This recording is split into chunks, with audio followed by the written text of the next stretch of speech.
Bueno, vamos a recibir a nuestra próxima invitada. Ella es Elisa Carballo, licenciada en Psicología egresada de la UBA. Ha realizado posgrado en trastornos de ansiedad, como así también terapias focalizadas en la perspectiva cognitivo-conductual, sistémica y dialéctico-conductual. Es ex directora de Persistir, Centro de Salud Mental y Adicciones de Plaza Huíncul. Le damos la bienvenida a Elisa Carballo. Buenos días, ¿cómo están? Hola, ¿qué tal? Buenos días, Elisa. Muchísimas gracias, un placer escucharla. Gracias por la invitación, un gusto estar acá. Bueno, para nosotros, especialmente los médicos que hacemos diabetes, el aspecto psicológico de los pacientes diabéticos es muy importante y fundamentalmente porque se produce todo un shock en el momento de que un paciente que se creía sano va al consultorio y le decimos que tiene diabetes, con lo cual la principal barrera que tiene es aceptar la enfermedad. Contanos un poquito cómo es el proceso de diagnóstico y aceptación de la enfermedad desde el punto de vista psicológico. Bien, sí, en general esto ocurre con la mayoría de las enfermedades, ¿no? Cuando uno viene teniendo una vida de una determinada manera y de golpe al médico y le da un diagnóstico, se produce, como bien estabas diciendo, un shock, ¿no? Un momento de negación, de estupor, de no saber qué hacer, de preguntarse qué es esto nuevo para mí y de no querer aceptarlo, ¿no? Y ahí se dispara todo un proceso que culmina con la aceptación de la enfermedad en el mejor de los casos, pero que es el mismo proceso que hacemos ante cualquier tipo de duelo. Sí, es el mismo proceso que hacemos cuando se nos muere un familiar, es el mismo proceso que hacemos cuando tenemos una separación, que es un proceso de duelo. ¿Sí? Y en este proceso de duelo hay distintas etapas, y esta primera etapa es la de la negación, justamente, que es tan difícil para ustedes, no para los médicos, porque muchas veces se observa que el paciente no cumple con el tratamiento, y este no cumplir con el tratamiento tiene que ver con negar la enfermedad. Exactamente. Una especie de rebeldía, ¿no? Como bien decís, Elisa, es así, porque en este caso el duelo es el perder la vitalidad, ¿no?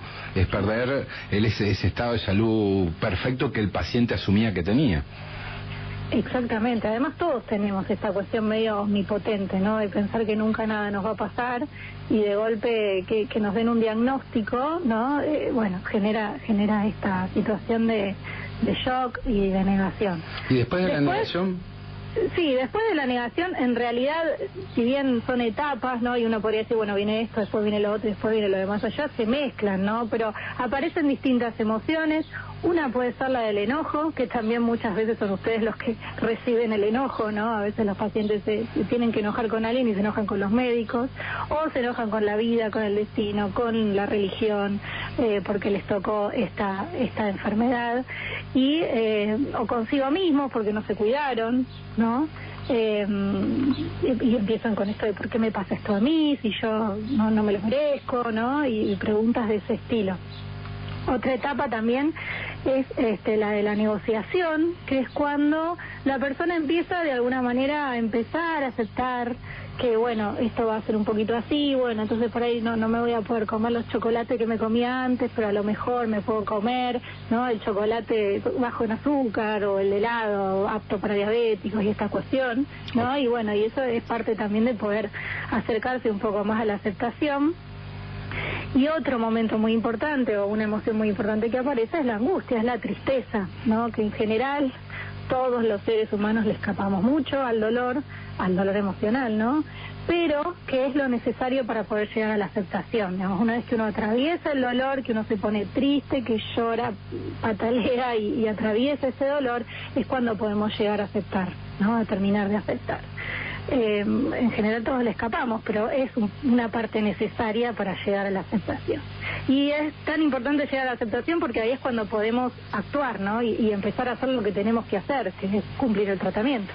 Tan importante es lo que decís, Elisa, que para nosotros los profesionales que enfrentamos sobre todo este tipo de enfermedades crónicas no transmisibles como la diabetes y la obesidad, la principal barrera que tenemos para poder iniciar cualquier tratamiento es justamente la aceptación de la enfermedad.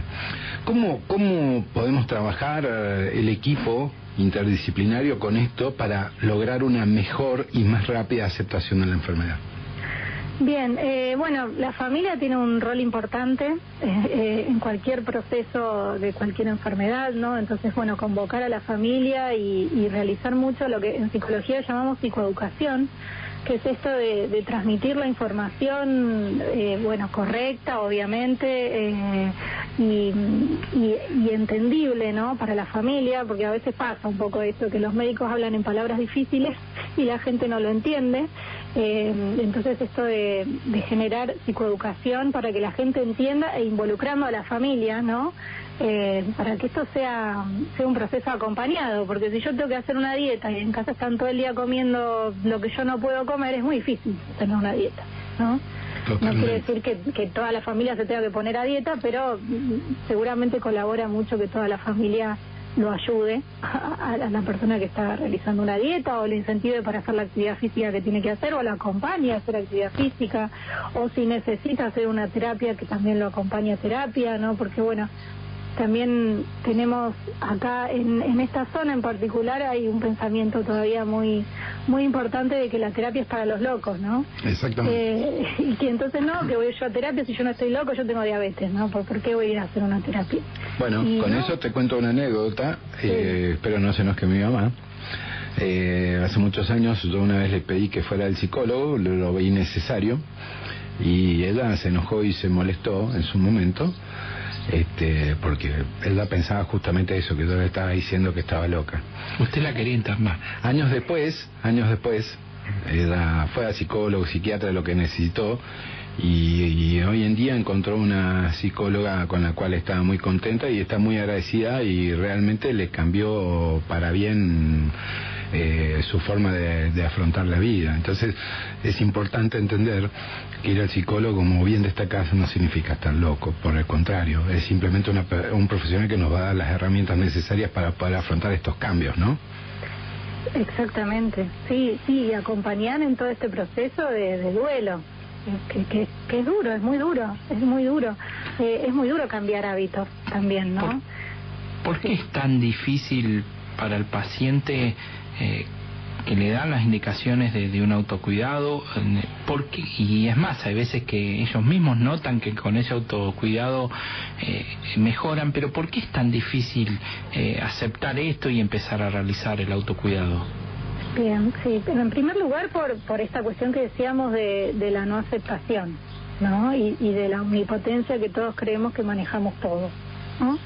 Y la verdad es que tener una enfermedad nos saca de nuestra sensación de control, ¿no?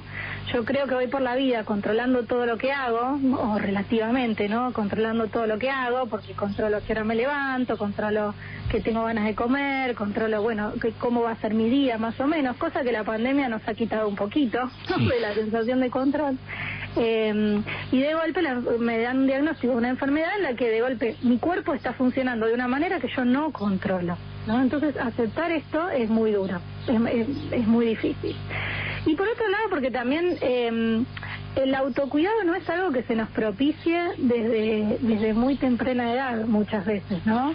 Lo escuchaba recién a Sergio que hablaba de esto de la educación física en la escuela primaria y la importancia de detectar cuestiones en la primaria, y muchas veces nos olvidamos de todo esto, ¿no? Pasa como desapercibida la importancia de generarle a los niños el cuidado o la sensación de la importancia de que nuestro cuerpo es nuestra estructura, ¿no? Que como el auto que tiene la carrocería que nos lleva a todos lados, y a veces no lo desarrollamos, este autocuidado.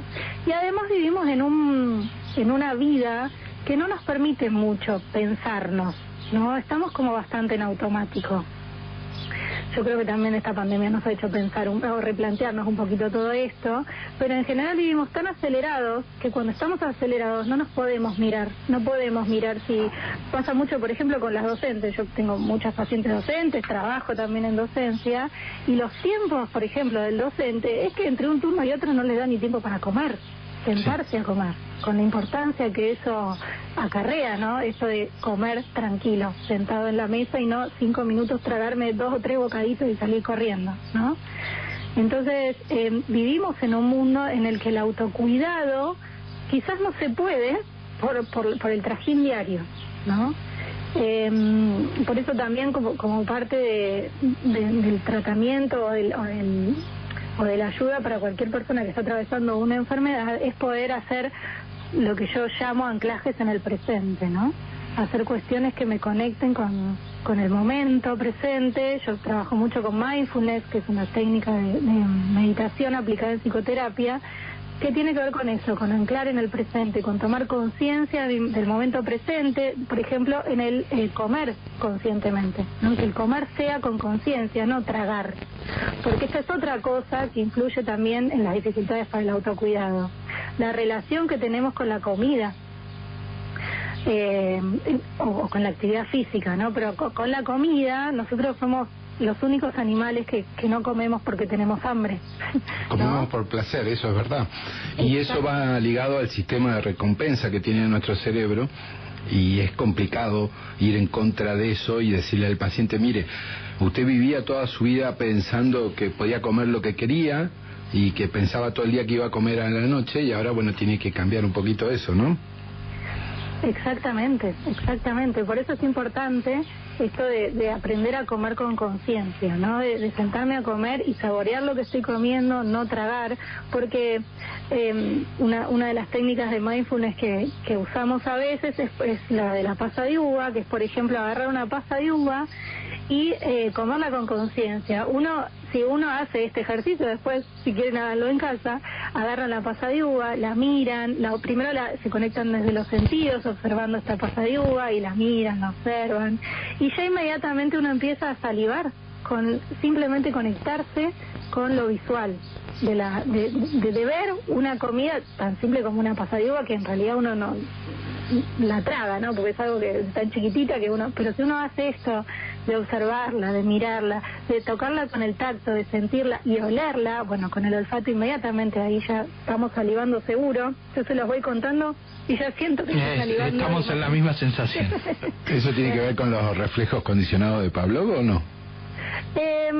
Probablemente, pero además tiene que ver con esto de que uno está como realmente sabiendo que eso se lo está por comer y lo está, digamos, saboreando aún antes de comerlo, digamos, lo estamos comiendo con conciencia, que no es en general lo que hacemos. En general nos sentamos, listo, como, sobre todo en el trajín diario, que estamos apurados, comemos rápidamente, chau, salimos a trabajar, ¿no? O a trabajar, a llevar a la escuela, la actividad que uno tenga que hacer, ¿no? A las corridas, siempre a las corridas. Y esto de sentarse a comer y entender que lo que estoy haciendo, esto también uno lo puede hacer cuando hace actividad física.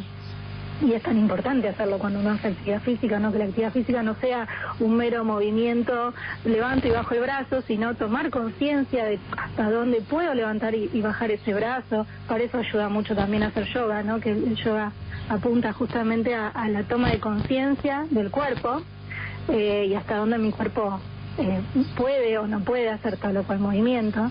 Todas estas cosas ayudan a favorecer el autocuidado y a tomar conciencia de la importancia del autocuidado, porque ahí sí es donde yo tengo control sobre la enfermedad, digamos. Yo no tengo control sobre la enfermedad o cómo mi cuerpo generó esta enfermedad, pero sí yo tengo sensación de control sobre la enfermedad en la medida en que me cuido, porque es lo que yo sí puedo hacer, que es un poco lo que nos pasa en la pandemia, ¿no?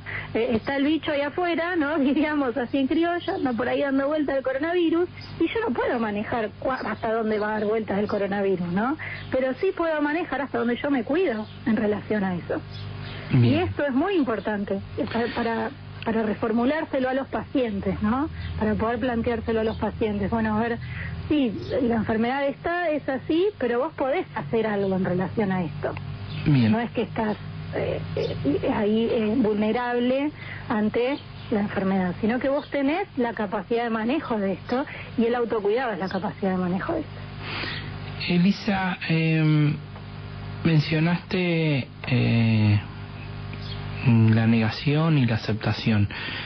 En un paciente diabético tipo 1 adolescente, la negación y la aceptación es más fácil, o en realidad, ¿cómo sería la aceptación y la negación entre papá, mamá, la familia y el adolescente propiamente dicho? ¿A quién le cuesta más la aceptación? Bueno, en el adolescente se dan cuestiones propias del adolescente, ¿no? Porque el adolescente de por sí se siente omnipotente, es una característica de la adolescencia esto, por eso los adolescentes no miden riesgos, no se exponen a situaciones impulsivas y demás, con lo cual ya de por sí un diagnóstico en un adolescente es muy complicado para que él lo entienda y lo acepte, ¿sí? Y obviamente generar el autocuidado. Yo tenía una amiga cuando era adolescente que bueno, se tenía que inyectar insulina y bueno, ella la verdad que era bastante consciente del tema, pero iba, ¿no?, con las jeringas para todos lados. Y ella, bueno, lo tenía muy asumido, pero para los adolescentes es difícil. Y para la familia seguramente también, porque ya de por sí la etapa del adolescente es la pelea con la familia, ¿no? Esto de, sí. Digamos, parte de ser adolescente es ser rebelde, y eso está bien, es sano, digamos.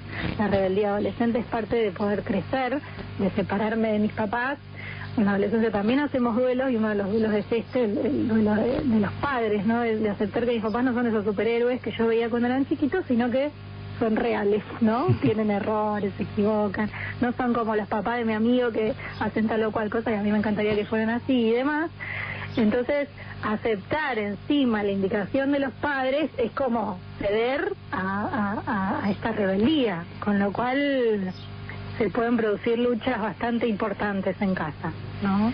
Por eso el trabajo en equipo, hace un ratito hablábamos esto, ¿no?, de la importancia de la familia, el trabajo en equipo y seguramente interdisciplinario, como hablaban hace un ratito también, es muy importante, ¿no? Probablemente necesiten un acompañamiento terapéutico familiar. Acá no tenemos muchos trabajos interdisciplinarios, lamentablemente, pero bueno, existe la posibilidad de hacer un trabajo interdisciplinario donde al médico lo acompañe también el psicólogo, hagan un espacio de terapia familiar, ¿no?, donde puedan trabajar todas estas cuestiones, porque se recontra complica con un adolescente.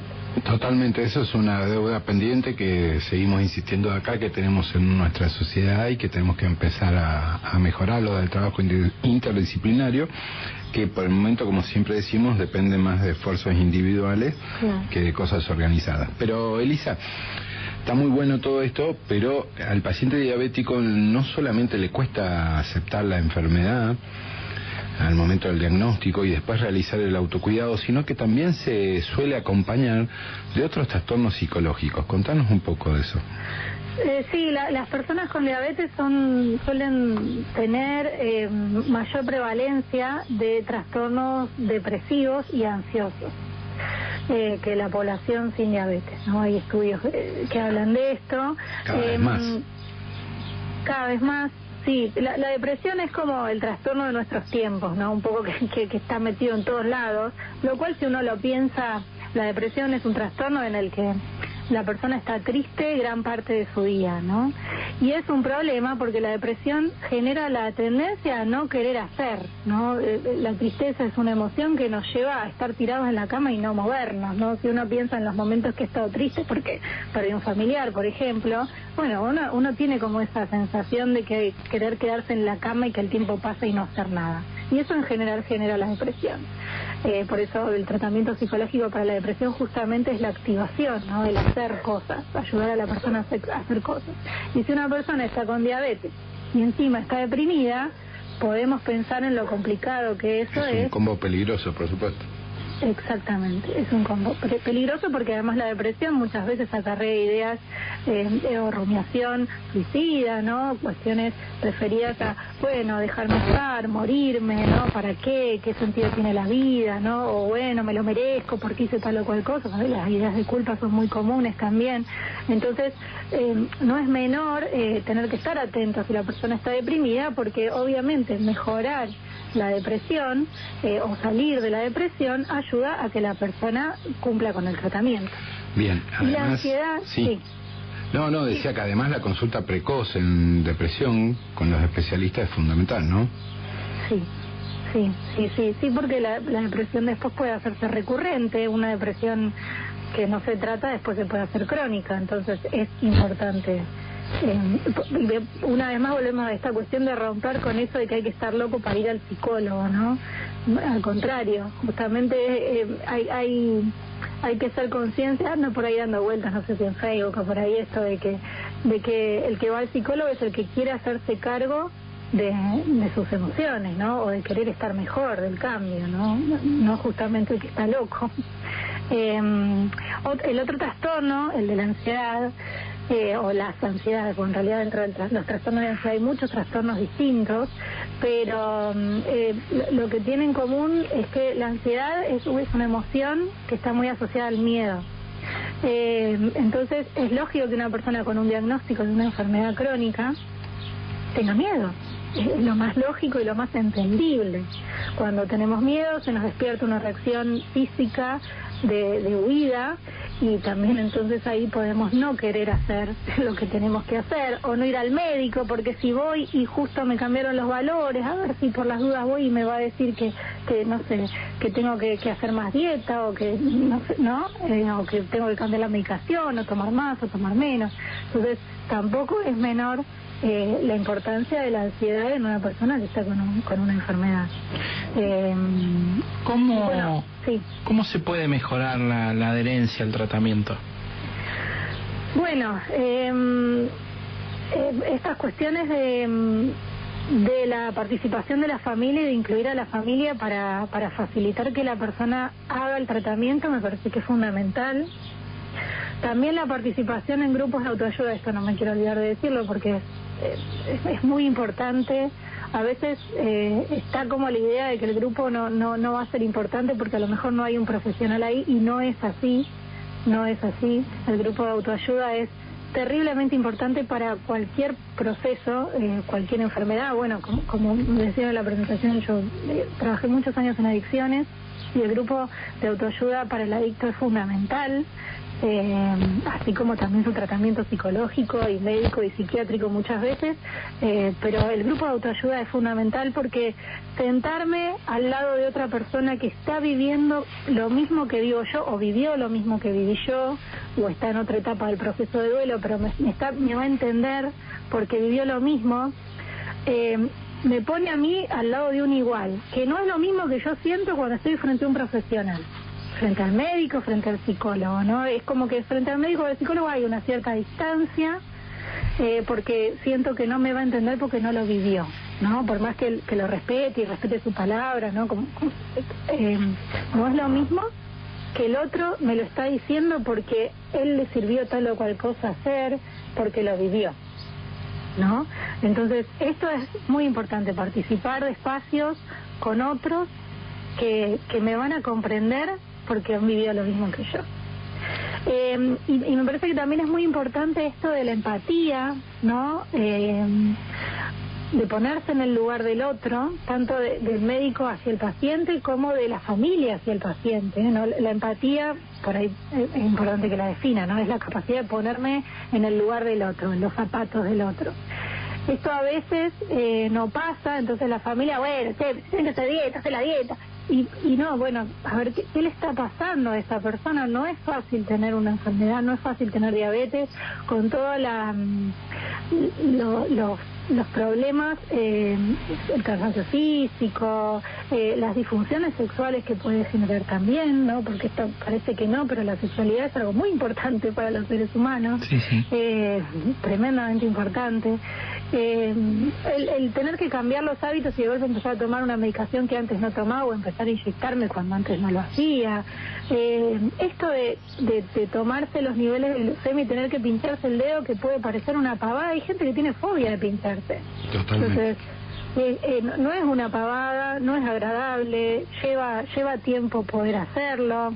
Entonces, esto de la empatía, de poder ponerse en el lugar de la persona, me parece que es muy importante para que la persona quiera hacer un tratamiento, y validarlo también, ¿no? Esta palabra que a mí me gusta usar mucho, que tiene que ver con validar que lo que le está pasando está bien que le pase, ¿no? Que si está enojado, bueno, es parte del proceso y se le va a pasar, y que si no quiere hacer el tratamiento, bueno, pero lo va a tener que hacer, ¿no? Y que si está triste, bueno, también es parte de aceptar esto, y es válido que se sienta así, ¿no? Porque por ahí la familia pueden entender y decir, bueno, pero qué tanto lío, si tenés que hacer dieta, hacer la dieta y punto, ¿no? Bueno, no es fácil cambiar estos hábitos, ¿no?